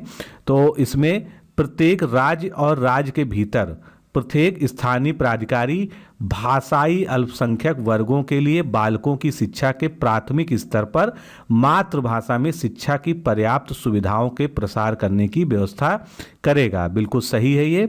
संविधान भारत संघ को यह आदेश देता है कि वह हिंदी भाषा के प्रसार की व्यवस्था करे ताकि वह भारत की सामाजिक संस्कृति के सभी तत्वों की अभिव्यक्ति का माध्यम बन सके। दोनों ही प्राविधान संविधान में दिए हुए हैं। अब इससे संबंधित अनुच्छेद देखते हैं। अनुच्छेद 347 के अंतर्गत प्रत्येक राज्य और राज्य के भीतर प्रत्येक स्थानीय प्राधिकारी भाषाई अल्पसंख्यक वर्गों के बालकों को शिक्षा के प्राथमिक स्तर पर मातृभाषा में शिक्षा की पर्याप्त सुविधाओं की व्यवस्था करने का प्रयास करेगा। अनुच्छेद 351 संविधान भारत संघ को यह आदेश देता है कि वह हिंदी भाषा के प्रसार की व्यवस्था करे और उसे बढ़ाए, उसका विकास करे तथा वह भारत की सामाजिक संस्कृति के सभी तत्वों की अभिव्यक्ति का माध्यम बन सके। नेक्स्ट क्वेश्चन देखते हैं। कौन सा व्यय भारत की संचित निधि से प्रभावित होता है, यानी कौन कौन से व्यय जो है कंसोलिडेटेड फंड ऑफ इंडिया से किए जाते हैं? तो राष्ट्रपति की उपलब्धियां, भत्ते और उसके पद से संबंधित व्यय ये जो है संचित निधि पर भारित होते हैं। राज्यसभा के सभापति, उपसभापति तथा लोकसभा के अध्यक्ष और उपाध्यक्ष के वेतन और भत्ते ये भी संचित निधि से दिए जाते हैं। ऋण प्रभार जिनके लिए भारत सरकार दायी है, तो ये तीनों ही तरह के व्यय जो है ये संचित निधि से किए जाते हैं। संविधान के अनुच्छेद 266 में संचित निधि का प्राविधान है। सदन में प्रस्तुत अनुदान मांगों के द्वारा ही संचित निधि से धन व्यय किया जा सकता है। केंद्र द्वारा राज्यों को करों एवं शुल्कों में उनका अंश देने के पश्चात जो धनराशि बचती है उसे संचित निधि में यानी कंसोलिडेटेड फंड ऑफ इंडिया में डाल दिया जाता है। राष्ट्रपति, उपराष्ट्रपति, नियंत्रक एवं महालेखा परीक्षक अर्थात सीएजी, राज्यसभा के सभापति, उपसभापति, लोकसभा के अध्यक्ष व उपाध्यक्ष आदि के वेतन एवं भत्ते संचित निधि से दिए जाते हैं तथा भारत सरकार जिस ऋण प्रभार के लिए उत्तरदायी है संचित निधि से उसको दिया जाता है। क्वेश्चन नंबर 159 है, कौन लोकसभा के सामूहिक विशेषाधिकार हैं? तो एक एक करके हम देखते हैं। विचार विमर्शों और कार्रवाइयों को प्रकाशित करने का अधिकार तथा अन्य व्यक्तियों द्वारा प्रकाशन के अवरुद्ध करने का अधिकार, अन्य व्यक्तियों को उपवर्जित करने तथा अपरिचितों को दीर्घाओं में कभी भी अपवर्जित करने का अधिकार, अपने विशेषाधिकार के हनन के लिए सदस्यों और बाहरी व्यक्तियों को दंडित करने का अधिकार। तो ये तीनों जो है लोकसभा के सामूहिक विशेषाधिकार हैं। तथापि जो भी संसद की दीवारों के भीतर कहा गया या किया गया उसकी न्यायालय में जांच की जा सकेगी। ये गलत है, क्योंकि विशेषाधिकार में आता है कि संसद के भीतर कही गई बात या जो कार्रवाई होती है उसकी न्यायालय द्वारा जांच नहीं की जा सकती है। तो केवल 1, 2 और 3 कथन सत्य है। लोकसभा संसद का निम्न सदन है। लोकसभा को सामूहिक विशेषाधिकार प्राप्त हैं, जिसके अंतर्गत विचार विमर्शों और कार्रवाइयों को प्रकाशित करने तथा अन्य व्यक्तियों द्वारा प्रकाशन को अवरुद्ध करने का अधिकार प्राप्त है।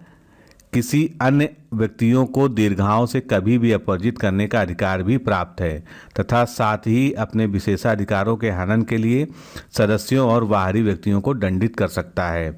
जबकि जो भी संसद के अंदर कहा जाता है उसे न्यायालय में नहीं लाया जा सकता है। नेक्स्ट क्वेश्चन, लोकसभा के अध्यक्ष की शक्तियों के विषय में इनमें से क्या सही है? तो इसमें से हमको सही कथनों का चुनाव करना है।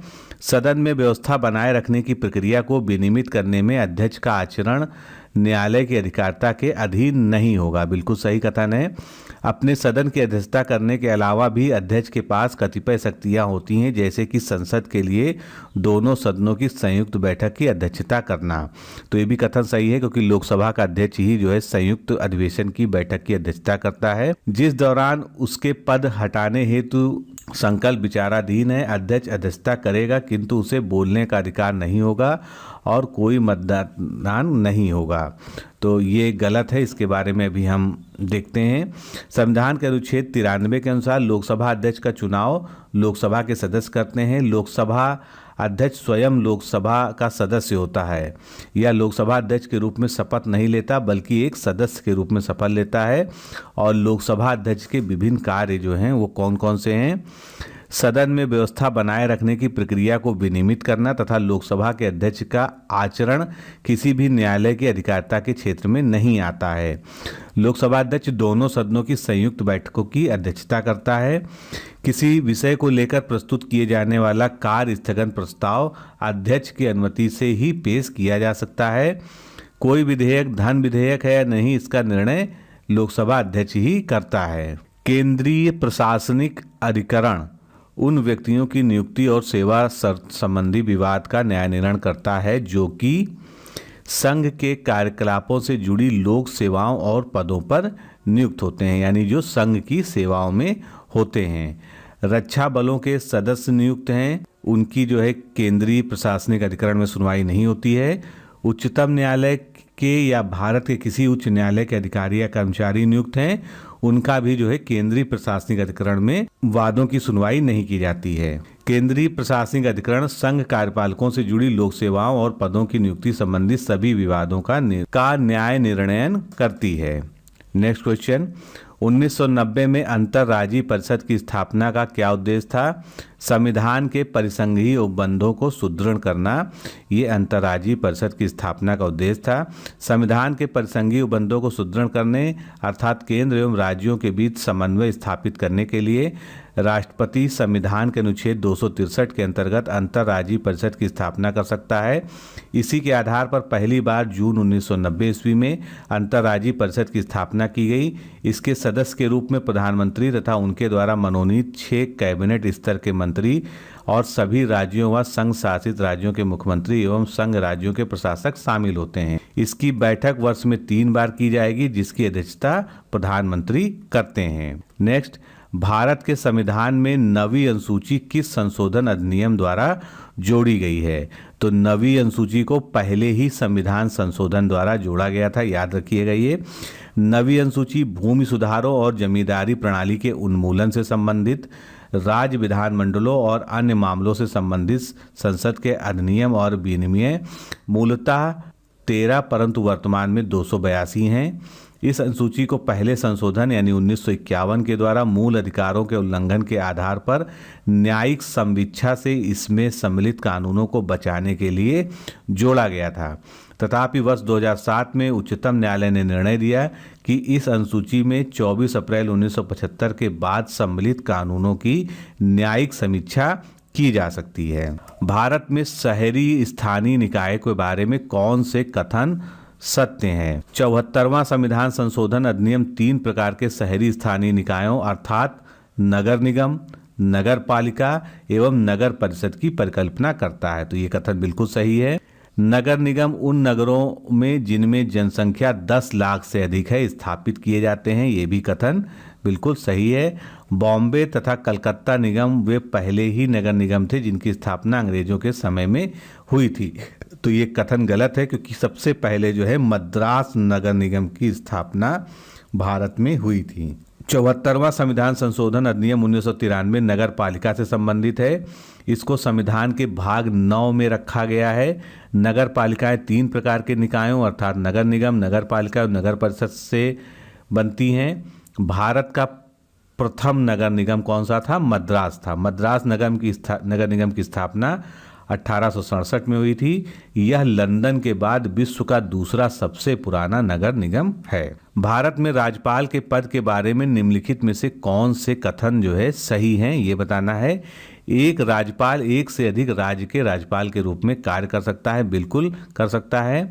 राज्यपाल को राज्य विधि के अधीन सिद्ध दोष ठहराए गए किसी व्यक्ति को दंड क्षमा, उसका प्रविलंबन परिहार करने की शक्ति प्राप्त है, ये भी सही है।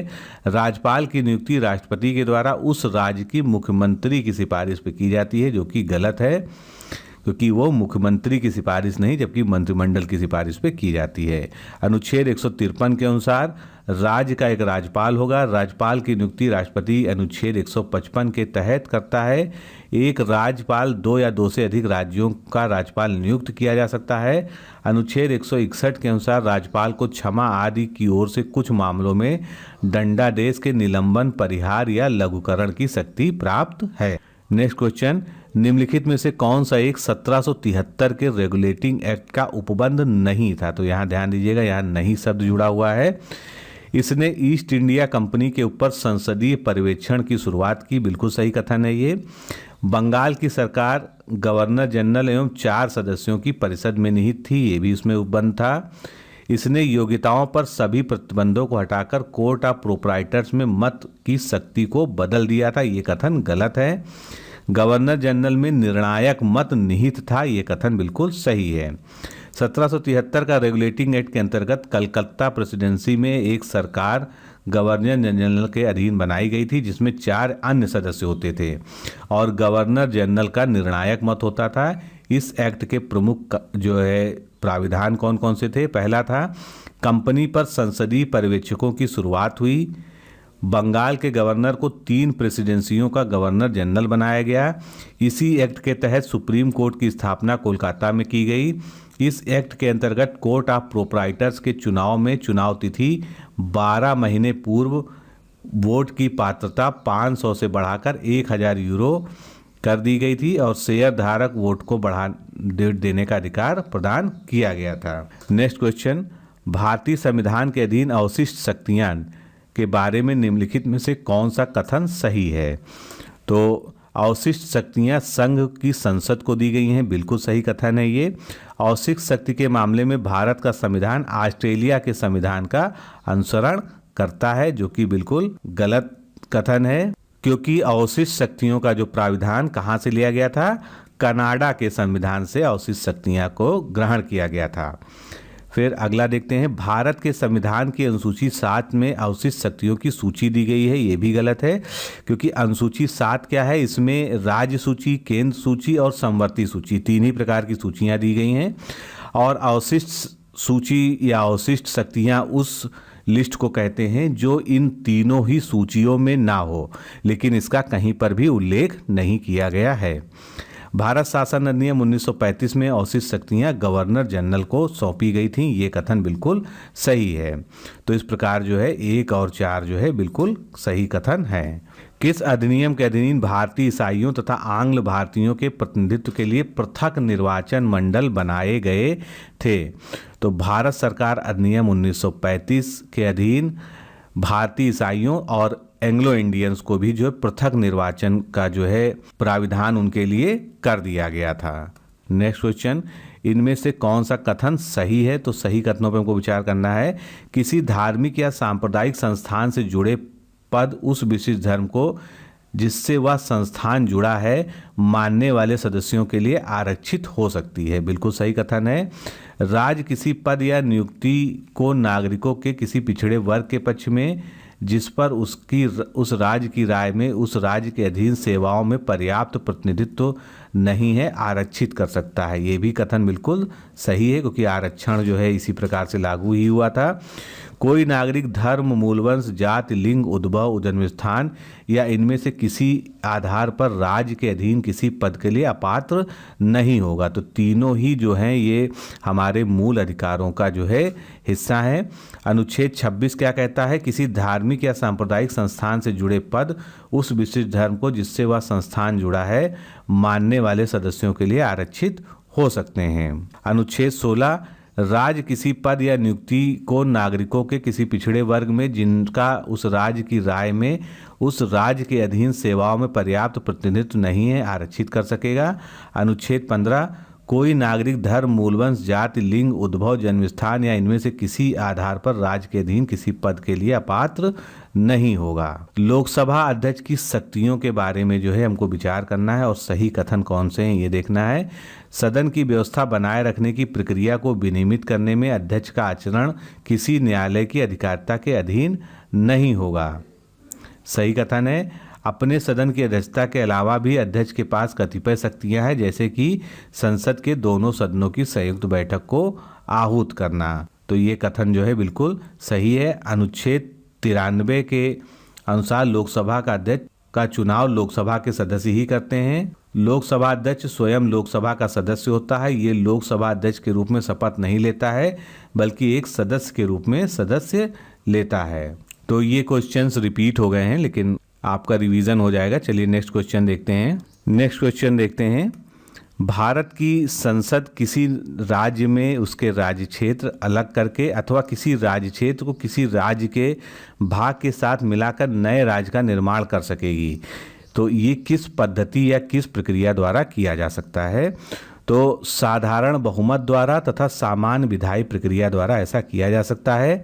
राष्ट्रपति की अनुशंसा लेनी होगी जो आमतौर पर विधेयक को उन राज्य या उन राज्यों के विधानमंडल को भेजते हैं जो विधेयक में प्रस्तावित परिवर्तनों से प्रभावित होने वाले हैं। राष्ट्रपति को दी गई प्रधानमंत्री की सलाह से इसमें कोई संबंध नहीं है। किसी राज्य में उस राज्य क्षेत्र से अलग करके अथवा किसी राज्य क्षेत्र को किसी राज्य के साथ मिलाकर राज्य का निर्माण का प्राविधान अनुच्छेद 3 में वर्णित है।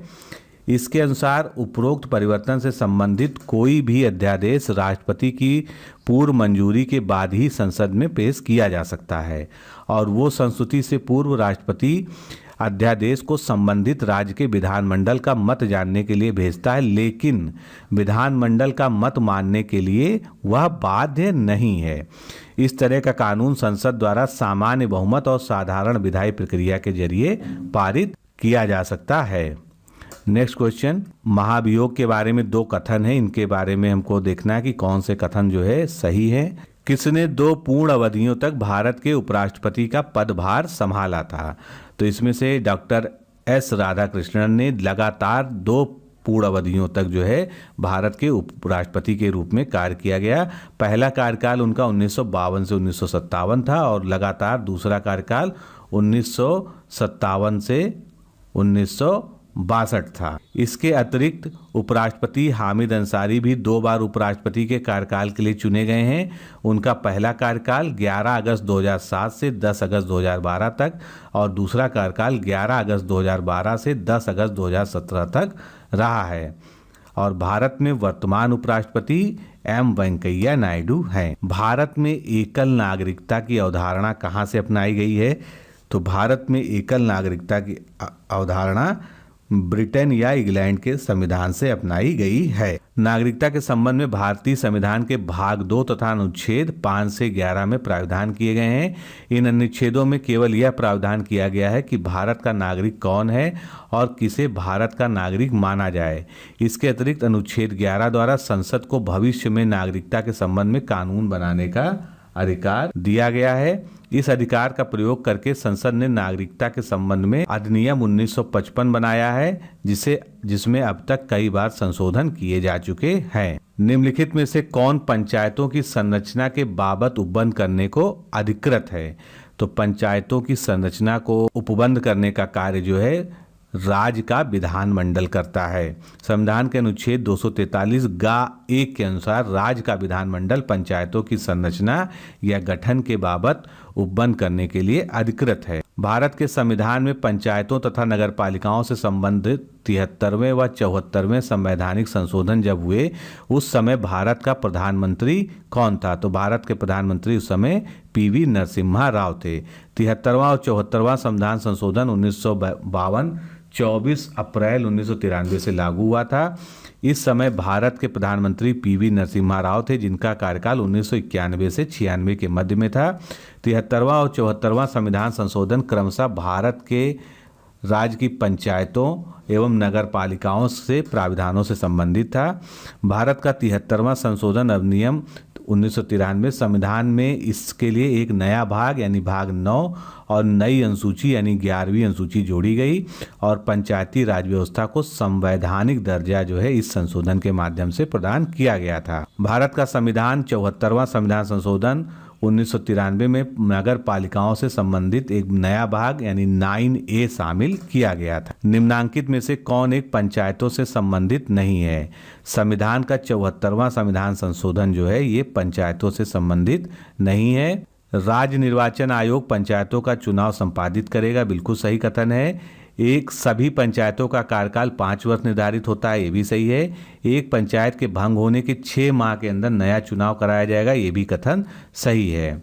तो संविधान का जो 74वां संशोधन है वो पंचायतों से नहीं बल्कि नगर पालिकाओं से संबंधित है। अब भारत का 73वां संविधान संशोधन अधिनियम 1993 जिससे पंचायती राज व्यवस्था की स्थापना हुई थी, उस संवैधानिक उसको बनाया गया था, उसके बारे में देखते हैं। संविधान के अनुच्छेद 40 में सुरक्षित किए गए राज्य के नीति निर्देशक सिद्धांतों में से एक यह है कि राज्यों को ग्राम पंचायतों का गठन करने और उन्हें वे सभी अधिकार प्रदान करने के लिए कदम उठाने चाहिए जो एक स्वायत्तशासी सरकार की इकाइयों के रूप में काम करने के लिए आवश्यक है। इसका उद्देश्य अन्य चीजों के अलावा एक गांव में अथवा गांवों के समूह में ग्राम सभा स्थापित करना, गांव के स्तर पर तथा अन्य स्तरों पर पंचायतों का गठन करना, गांव और उनके बीच के स्तर पर पंचायत की सभी सीटों के लिए सीधे चुनाव का आयोजन करना और ऐसे स्तर पर पंचायतों के लिए सरपंच है तो उनका चुनाव कराना, पंचायतों में सदस्यता के लिए और सभी स्तरों पर पंचायतों के पदाधिकारी के चुनाव के लिए जनसंख्या के आधार पर अनुसूचित जाति और जनजातियों के लिए सीटों का आरक्षण, महिलाओं के लिए कम से कम 1/3 सीटों का आरक्षण, पंचायतों के लिए 5 साल की कार्यावधि तय करना और यदि कोई पंचायत भंग होती है तो 6 महीने के भीतर उसका चुनाव कराने की व्यवस्था करना, ये सभी जो है 73वें संविधान संशोधन से समाहित किए गए हैं। नेक्स्ट क्वेश्चन देखते हैं। निम्नलिखित में से भारत के संसद के दोनों सदनों में किसी का भी कौन सा सदस्य नहीं होता है? यानी इनमें से जो पदाधिकारी दिए हैं, कौन भारत के संसद के दोनों सदनों में से किसी का भी एक सदस्य नहीं होता है? तो भारत के प्रधानमंत्री जो है ये लोकसभा या राज्यसभा दोनों के हो सकते हैं। भारत के वित्त मंत्री भी इसी तरह से लोकसभा या राज्यसभा के सदस्य हो सकते हैं। लेकिन भारत का राष्ट्रपति जो है, क्योंकि वो संवैधानिक प्रमुख होता है, लेकिन वो किसी सदन का सदस्य नहीं होता है और वो संसद का एक अभिन्न अंग होता है। तो संविधान के अनुच्छेद 53 के अनुसार संघ की कार्यपालिका शक्ति राष्ट्रपति में निहित होती है, उसका संसद के किसी भी सदन का सदस्य होना अनिवार्य नहीं है, जबकि प्रधानमंत्री एवं वित्त मंत्री का संसद के किसी भी एक सदस्य का सदन का सदस्य होना अनिवार्य होता है। तो क्वेश्चन नंबर 184 देखते हैं। संघीय सूची में या संघ सूची में कितनी मदें हैं? तो संघ सूची में कितनी मदें हैं? कुल 97 मदें हैं। इसमें विधायी विषयों को संविधान की 7वीं अनुसूची की 3 अनुसूचियों में विभाजित किया जाता है। सूचियां एवं उनमें विभाजित विषयों की संख्या इस प्रकार है: संघ सूची में 97 विषय, राज्य सूची में 66 विषय और समवर्ती सूची में 47 विषय।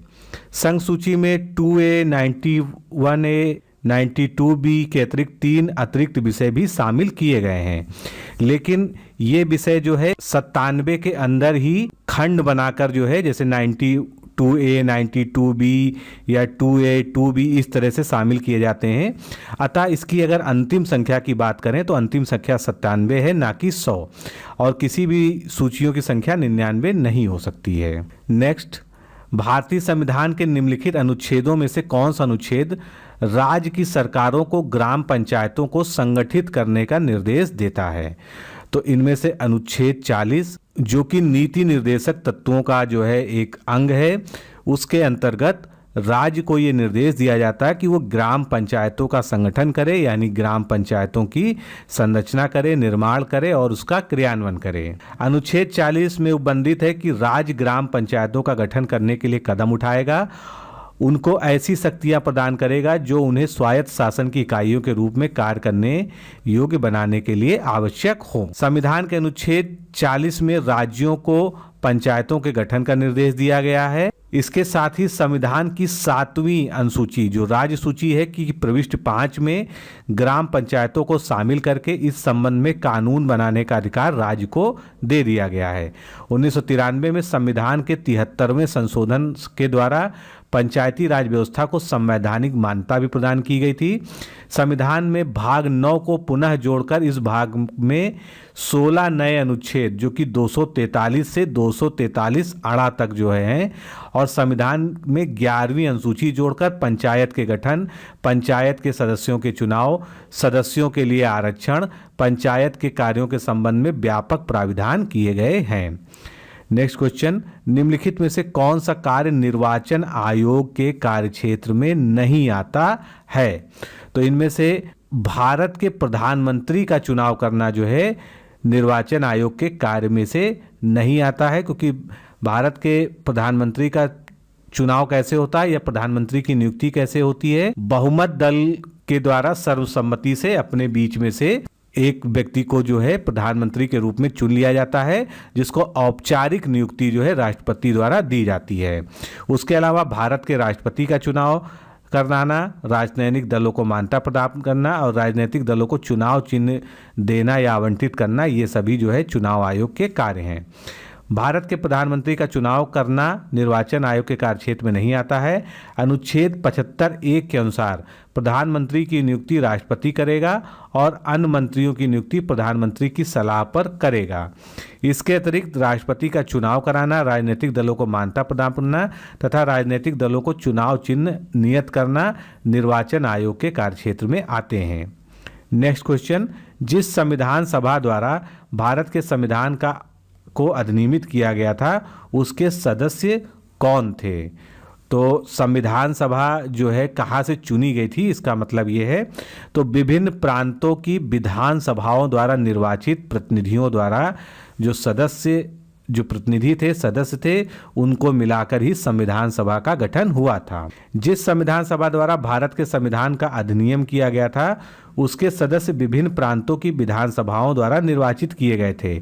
कैबिनेट मिशन की संस्तुति पर भारतीय संविधान का निर्माण करने वाली एक संविधान सभा का गठन जुलाई 1946 में किया गया था, जिसके कुल सदस्यों की संख्या 389 थी, जिसमें से 292 सदस्य ब्रिटिश प्रांतों की विधानसभाओं से निर्वाचित हुए थे।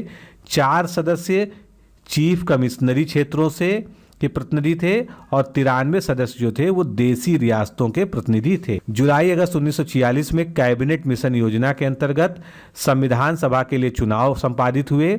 यह संविधान सभा प्रांतीय विधानसभाओं द्वारा चुनी जानी थी, क्योंकि यदि वयस्क मताधिकार द्वारा चुनाव कराया जाता तो बहुत ही अधिक समय लग सकता था। संविधान सभा का पुनर्गठन उसके बाद हुआ।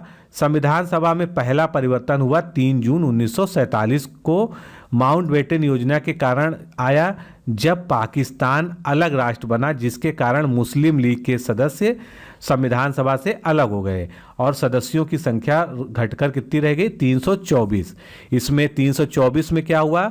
235 जो है ब्रिटिश प्रांतों के थे और 89 जो है देसी रियासतों के सदस्य थे।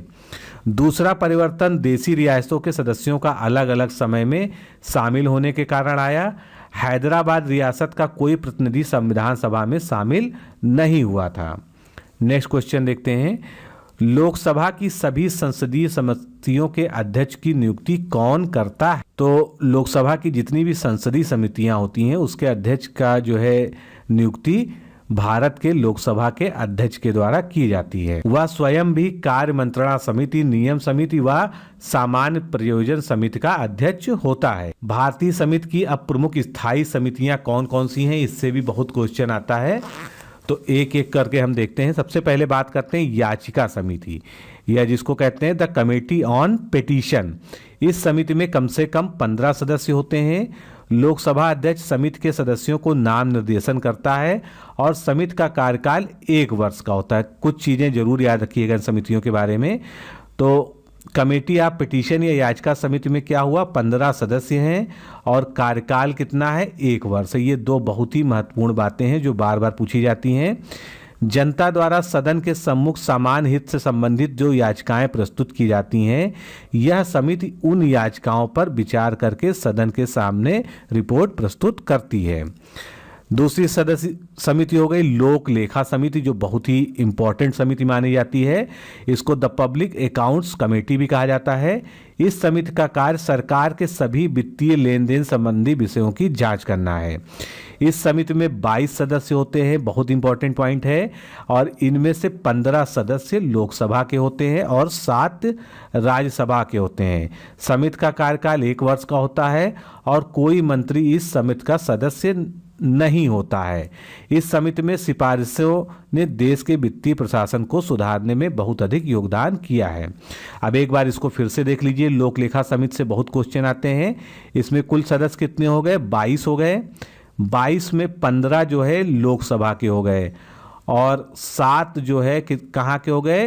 राज्यसभा के हो गए। इसका कार्यकाल कितना हो गया? कार्यकाल जो है अमूमन हर समिति का 1 वर्ष ही होता है। जिनका अलग होगा उनको मैं स्पेशली बता दूंगा। तो ये लोक लेखा समिति की बात हो गई। अब प्राक्कलन समिति, ये भी एक इम्पॉर्टेंट समिति है जिसको एस्टीमेट कमेटी भी कहते हैं। प्राक्कलन समिति का कार्य भी शासन पर वित्तीय नियंत्रण करना है। इस समिति का कार्य विभिन्न विभागों के वित्तीय अनुमानों की जांच करना है और फिजूल खर्ची रोकने में, यानी टू स्टॉप वेस्टफुल एक्सपेंडिचर के लिए सुझाव देना है। इसकी नियुक्ति प्रथम सत्र के प्रारंभ में की जाती है। समिति में लोकसभा के 30 सदस्य होते हैं। यानी कि इसमें महत्वपूर्ण बात क्या है कि ये समिति केवल लोकसभा के सदस्यों से बनती है, यानी प्राक्कलन समिति, और इसमें सदस्य कितने होते हैं? 30 सदस्य होते हैं। लोकसभा के अलावा इसमें कोई भी अन्य जो है यानी राज्यसभा का कोई भी मेंबर नहीं होता है और इसका कार्यकाल भी 1 वर्ष का ही होता है। और कोई भी मंत्री जो सरकार में मंत्री हो वो ना तो प्राक्कलन समिति में जो है सदस्य बन सकता है, ना ही वो लोक लेखा समिति में मेंबर बन सकता है। अब आती है बात विशेषाधिकार समिति की। ये सभी समितियां क्या हैं? स्थायी समितियां हैं, इसको जरूर याद रखिएगा। द कमेटी ऑन प्रिविलेजेस, इस समिति का कार्य सदन और उसके सदस्यों के विशेषाधिकारों की रक्षा करना है। इस उद्देश्य से यह समिति विशेषाधिकारों के उल्लंघन के मामलों की जांच करती है। इसमें 15 सदस्य होते हैं जिन्हें सदन का अध्यक्ष मनोनीत करता है। अब आती है बात सरकारी आश्वासन समिति की। तो the committee on government assurance, शासन और मंत्रिमंडल के सदस्यों द्वारा समय समय पर जो आश्वासन दिए जाते हैं।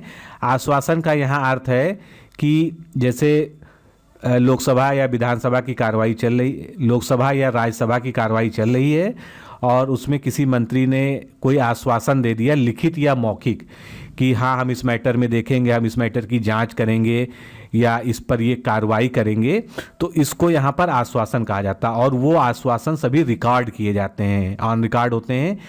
इन आश्वासनों को किस समय तक पूरा किया जाना है, इस बात की जांच यह समिति करती है। इस समिति का कार्य सदन की प्रक्रिया तथा उसके कार्य संचालन के नियम पर विचार करना और आवश्यकता अनुसार उनमें संशोधन की सिफारिश करना है। सदन में अनुपस्थित रहने वाले सदस्यों संबंधी समिति यानी the committee on the absence of member from the sitting of the house, यदि कोई सदस्य सदन की बैठक से 60 दिन या उससे अधिक दिनों तक सदन की अनुमति के बिना अनुपस्थित रहता है तो उसका मामला इस समिति के पास विचार के लिए भेजा जाता है। समिति को अधिकार है कि संबंधित सदस्य की सदस्यता को समाप्त कर दे अथवा अनुपस्थिति माफ कर दे। इस समिति में 15 सदस्य होते हैं जिन्हें अध्यक्ष 1 वर्ष के लिए मनोनीत करता है। तो ये सारी समितियां क्या हैं? स्थायी समितियां हैं संसद की। नेक्स्ट क्वेश्चन देखते हैं, पंचायती राज व्यवस्था एक है, क्या है? तो पंचायती राज व्यवस्था में क्या क्या चीज़ें शामिल होती हैं, उसकी क्या विशेषताएं हैं, ये हमको बताना है। तो स्थानीय स्तर पर स्वशासन की व्यवस्था है, बिल्कुल सही बात है। जैव संबंधों के साथ त्रिस्तरीय अभिशासन, बिल्कुल सही बात है, क्योंकि इसमें जो है 3 स्तर का जो है प्रशासन होता है। लोकतांत्रिक विकेंद्रीकरण की एक व्यवस्था है, ये भी सही है। पद सोपानिक संरचना है, ये गलत। पंचायती राज व्यवस्था स्थानीय स्तर की स्वशासन व्यवस्था है। बलवंत राय मेहता ने इसे लोकतांत्रिक विकेंद्रीकरण की व्यवस्था कहा है। यह एक प्रकार से त्रिस्तरीय जैविक संबंधों की अभिशासन संरचना है। भारतीय संविधान में शासन को चलाने से संबंधित कुछ निर्देशक सिद्धांतों का उल्लेख किया गया है। इन्हें directive principles of the state policy या राज्य के नीति निर्देशक तत्व कहा जाता है। इन सिद्धांतों में से एक सिद्धांत यह है कि भारत की सरकार देश में ग्राम स्वशासन के दिशा में कार्रवाई करे। इस निर्देश का अनुपालन में 73वां संविधान संशोधन 1992 में किया गया था और इसीलिए 24 अप्रैल को ये संशोधन हुआ था, इसीलिए इसको राष्ट्रीय पंचायती राज दिवस के रूप में मनाया जाता है। इस संशोधन के द्वारा देश में पंचायती राज व्यवस्था लागू की गई। ग्राम पंचायत की त्रिस्तरीय व्यवस्था, जिसमें पंचायत समिति, जिला परिषद और ग्राम पंचायत तीनों शामिल हैं, ये इसमें लागू की गई। पंचायती राज व्यवस्था को लागू करने के लिए राज्यों को अपने नियम एवं विनियम बनाने के अधिकार दिए गए। फलस्वरूप अलग अलग राज्यों में पद के आरक्षण, कार्यकलाप आदि के प्रावधानों में विविधता देखी जा सकती है। नेक्स्ट क्वेश्चन, यदि पंचायत भंग होती है तो किस अवधि के अंदर निर्वाचन होंगे, यानी कितनी समय में निर्वाचन करा लेना अनिवार्य है? तो 6 माह में निर्वाचन हो जाना चाहिए। 73वें संविधान संशोधन 1993 द्वारा संविधान में भाग 9 जोड़ा गया। इस भाग में 16 नए अनुच्छेद और एक नई अनुसूची, जो कि कौन सी है, 11वीं अनुसूची जोड़ी गई। इस भाग में पंचायतों का गठन, उनके निर्वाचन की शक्तियों इत्यादि का वर्णन है। अनुच्छेद 243 E3B के तहत ग्राम पंचायत भंग होने पर 6 माह के अंदर निर्वाचन कराया जाना आवश्यक है। नेक्स्ट क्वेश्चन, निम्नलिखित में से किस अधिनियम द्वारा भारत में प्रांतों को स्वायत्तता प्रदान की? बहुत बार ये क्वेश्चन आ चुका है भिन्न भिन्न स्वरूप में। तो भारत परिषद अधिनियम या भारत सरकार अधिनियम 1935 में प्रांतीय स्वतंत्रता को लागू किया गया था। भारत का वर्तमान संवैधानिक ढांचा बहुत कुछ वर्ष 1935 के अधिनियम पर आधारित है। 1935 के भारत शासन अधिनियम में 321 अनुच्छेद, 10 अनुसूचियां थी। इस अधिनियम में बहुत सारे जो प्राविधान थे, उनमें से मुख्य प्राविधान हम देखते हैं। इस अधिनियम द्वारा अखिल भारतीय संघ का प्राविधान किया गया। एक ये बड़ा जो है इम्पोर्टेंट फैक्ट है, जिसमें ब्रिटिश प्रांतों को शामिल होना अनिवार्य था, किंतु देसी रियासतों को शामिल होना उनके राजाओं यानी उनकी नरेशों की इच्छा पर छोड़ दिया गया था। संघ तथा केंद्र के बीच शक्तियों का विभाजन किया गया।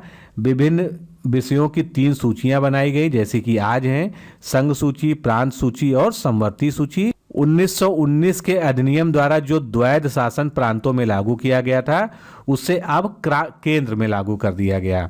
यानी यहाँ पर एक चीज याद जरूर रखिएगा कि प्रांतों में द्वैत शासन की बात आएगी तो 1919 का जो है अधिनियम आएगा, और केंद्र में अगर द्वैत शासन की बात आएगी तो 1935 का अधिनियम आपको याद रखना है।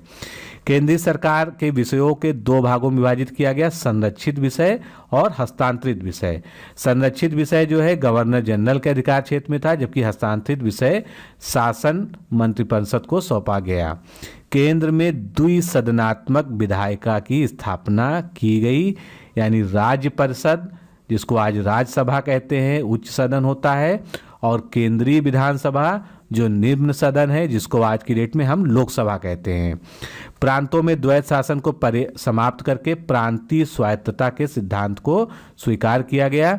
प्रांतीय विधायकों को प्रांतीय सूची तथा समवर्ती सूची पर कानून बनाने का अधिकार दे दिया गया। प्रांतीय विधानमंडल में को अनेक शक्तियां दी गईं। मंत्रिपरिषद को विधानमंडल के प्रति जिम्मेदार बना दिया गया और एक अविश्वास प्रस्ताव पारित करके उन्हें पदच्युत किया जा सकता था। विधानमंडल प्रश्नों तथा अनुपूरक प्रश्नों के माध्यम से प्रशासन पर कुछ नियंत्रण रख सकता था।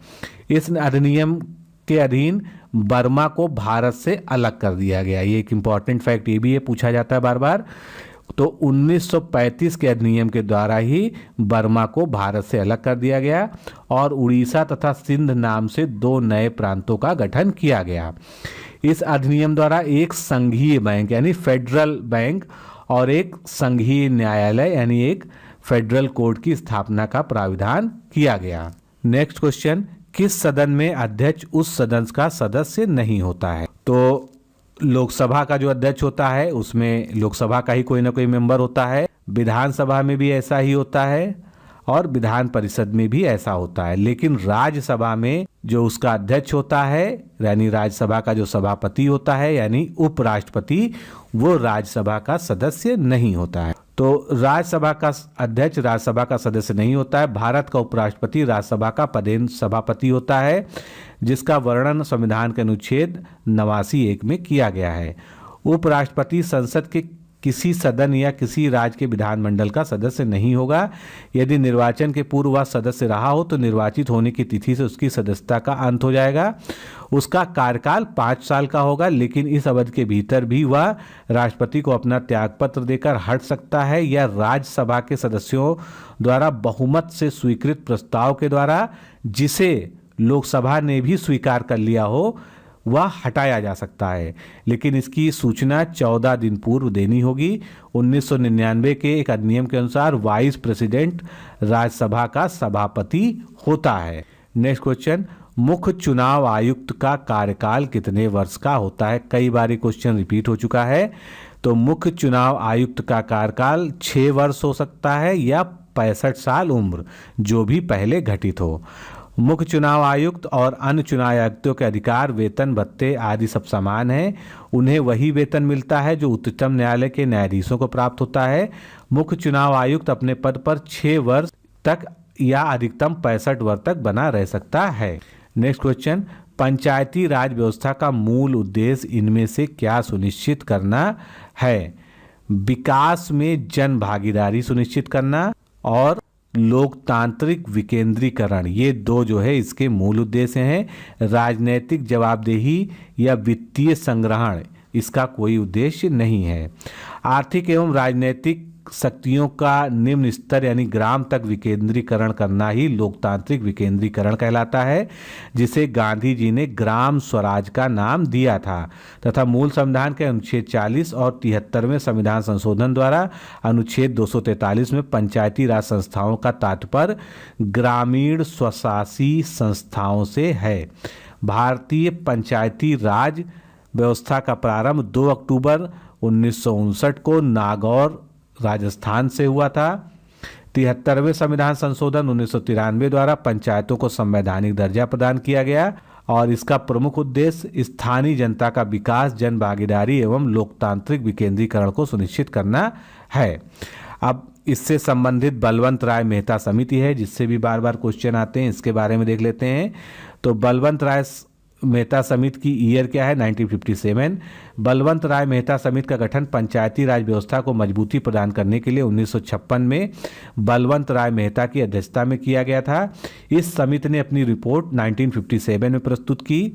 समिति की सिफारिशों को 1 अप्रैल 1958 को लागू किया गया। सन 1957 में योजना आयोग ने बलवंत राय मेहता की अध्यक्षता में सामुदायिक विकास परियोजनाओं एवं राष्ट्रीय विकास सेवाओं का अध्ययन दल के रूप में एक समिति बनाई थी। तो कभी ये भी पूछा जा सकता है कि इस समिति का जो वास्तविक नाम क्या था, सामुदायिक परियोजनाओं एवं राष्ट्रीय विकास सेवाओं का अध्ययन दल, जिसे यह दायित्व दिया गया था कि वह यह उन कारणों का पता लगाए जो सामुदायिक विकास कार्यक्रम की संरचना तथा कार्यप्रणाली की सफलता में बाधक है। अब यहाँ सामुदायिक विकास कार्यक्रम की बात चली है तो ये 1952 से स्टार्ट किया गया था, लेकिन इसके फेल्योर का ही, इसके जो असफल होने का जो परिणाम था, उसी के अध्ययन के लिए बलवंत राय मेहता समिति का गठन किया गया था। मेहता दल ने 1957 के अंत में अपनी सिफारिशें की, जिसके अनुसार लोकतांत्रिक विकेंद्रीकरण और सामुदायिक विकास कार्यक्रम को सफल बनाने हेतु पंचायती राज व्यवस्था को तुरंत लागू किया जाए, ये इन्होंने कहा। अब त्रिस्तरीय व्यवस्था का इन्होंने सुझाव दिया। तो पंचायती राज व्यवस्था को मेहता समिति ने लोकतांत्रिक विकेंद्रीकरण का नाम दिया। समिति ने ग्रामीण स्थानीय शासन के लिए त्रिस्तरीय व्यवस्था का सुझाव दिया, जो निम्नवत है। ग्राम पंचायत कहाँ पर होगी? ग्राम स्तर पर होगी। पंचायत समिति या जनपद समिति कहाँ होगी? ये विकास खंड स्तर यानी डेवलपमेंट ब्लॉक लेवल पर। जिला परिषद कहाँ पर होगी? ये जिला स्तर पर होगी। नेक्स्ट क्वेश्चन, निम्नलिखित में से किस अधिनियम में नियंत्रक महालेखा परीक्षक नामक पद का सुझाव दिया गया है? तो नियंत्रक महालेखा परीक्षक को सीएजी भी कहा जाता है। 1919 का जो भारत शासन अधिनियम था, उसमें नियंत्रक महालेखा परीक्षक नामक पद के लिए सुझाव दिया गया था।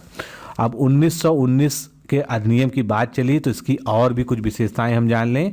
प्रांतों के हस्तांतरित विषयों पर भारत सचिव का नियंत्रण कम हो गया, जबकि केंद्रीय नियंत्रण बना रहा। भारतीय कार्य की देखभाल के लिए एक नया अधिकारी यानी भारतीय उच्चायुक्त नियुक्त किया गया। इससे भारतीय राजकोष से वेतन लेने की व्यवस्था की गई। गवर्नर जनरल की कार्यकारिणी में भारतीय नियुक्त किए गए तथा इन्हें विषयों को पहली बार केंद्रीय व प्रांतीय विषयों में बांटा गया 1919 के अधिनियम में। तो केंद्रीय विषयों में क्या क्या मुख्य रूप से था? विदेशी मामले थे, राजनीतिक संबंध, डाक व तार, सार्वजनिक ऋण, संचार व्यवस्था, दीवानी फौजदारी कानून इत्यादि ये सब केंद्रीय सूची में थे। प्रांतीय महत्व के विषयों पर गवर्नर कार्यकारिणी तथा विधानमंडल की सहमति से कानून बनता था और इसमें स्वास्थ्य, स्थानीय स्वशासन, भूमि प्रशासन, शिक्षा, चिकित्सा, जल संभरण, अकाल सहायता, शांति व्यवस्था, कृषि, ये सभी विषय इसमें प्रांतीय महत्व के प्रांतीय सूची में डाल दिए गए और जो विषय स्पष्ट नहीं थे उनको हस्तांतरित नहीं किए गए, वो सभी केंद्रीय मान लिए गए।